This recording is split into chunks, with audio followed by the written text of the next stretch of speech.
think what helped me to get through my position was the strength of my family, because at that particular time I had taken everything very personally. So it wasn't just a case of losing the business, it was very much a case of losing my mental state of mind, and my health really declined. So it was the strength of my family and my friends that really pulled me through that time.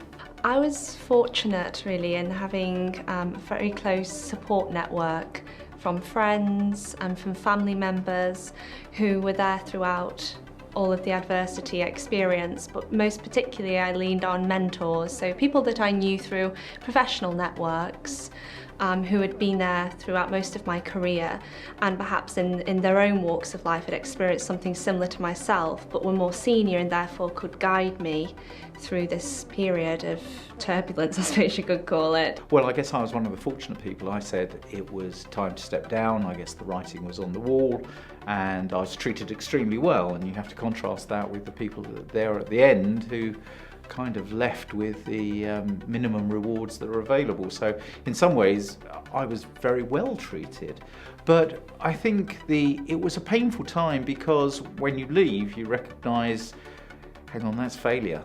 That's not a moment when you perhaps reflect as wisely as you do in the months and years following it.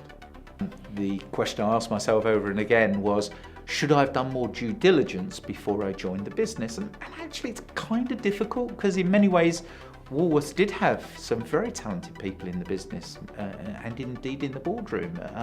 So it's difficult, but I recognise the business was in need of turnaround, although I didn't realise quite the gravity of the situation. Even now, knowing what did happen, I wouldn't have changed the way in which I reacted. I think that I responded in a way which I felt was appropriate, given sexual harassment and sexism that I experienced, and I thought that it had to be challenged and called out.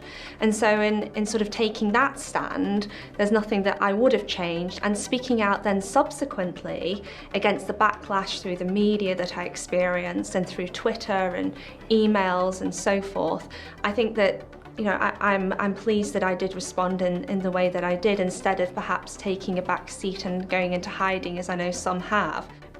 With having more than one company and the roller coaster that I've been through, I've definitely applied some of the lessons that I've learned in my first company to what I'm doing now. So I think the biggest thing that I learned from my first company was never PG anything ever again, because it was a personal guarantees that I had with the bank, and then when something didn't go quite right, they called in the PG, and then that's when I lost everything. So that was a really tough lesson for me.